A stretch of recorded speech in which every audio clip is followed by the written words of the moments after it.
Hi, I'm Will Knauer, a museum educator at Crystal Bridges Museum of American Art, and this is Bridging the Gap, a series of digital art engagements.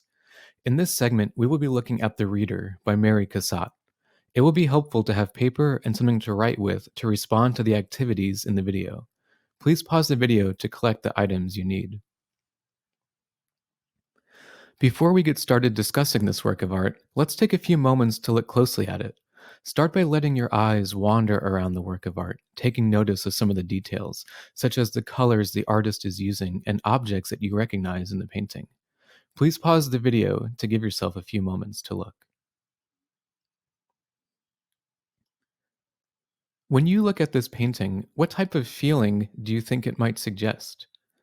That might seem like a strange question at first, but one way to think of it would be, what types of feelings or moods has the artist created in this painting for us to think about? Notice the white and cream colors, the dabs of light blue on the girl's dress. What about the expression on her face? Can those details help suggest the mood of this painting? They certainly can. All of these are careful decisions the artist has chosen to make in order to create a specific feeling and mood in her work of art, and maybe even in us. Please pause the video and write down a few feelings or moods that you think this artist may have created in this painting. Thanks for doing that. What type of mood are you feeling when you look at this painting? Do you feel concerned, like when you give your dog a bath and it starts running around the house while it's still wet?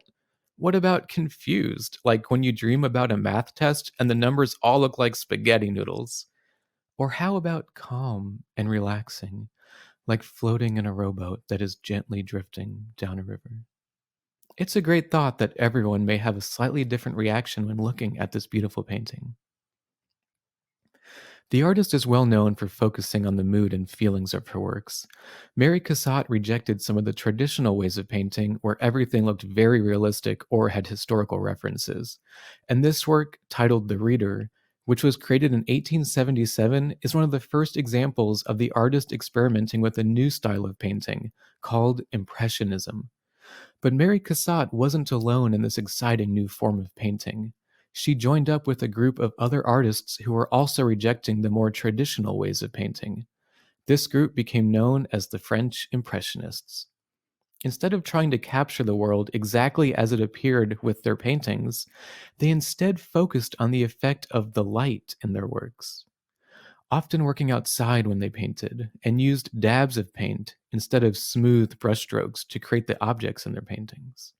The French Impressionists were mostly, well, French, and in fact, Mary Cassatt was the only American who exhibited with this group during their shows in France.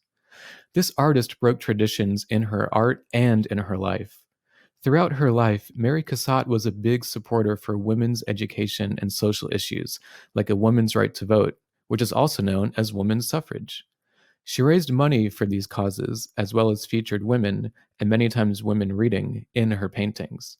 She was able to use her paintings to show the importance of women reading, learning, and having thoughts on subjects outside of what was traditional at the time. How cool is that? Now, back to this beautiful painting. One important element we haven't talked about yet in this painting is the book that she is reading.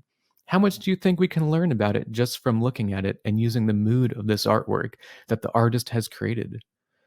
We can't see what the title of the book is or even what type of book it may be, but you can notice that the book is worn and older, showing us that it has probably been read before. That really leaves open a lot of possibility for us to have our own ideas about what kind of book that is. For our activity, please design a book cover for the book that the girl in this painting is reading. Create a title for this book as well as a simple, fun drawing of the image that would be on the cover. If you want, you can color it or even write a short description of the book. Thank you for watching. This has been Bridging the Gap from Crystal Bridges.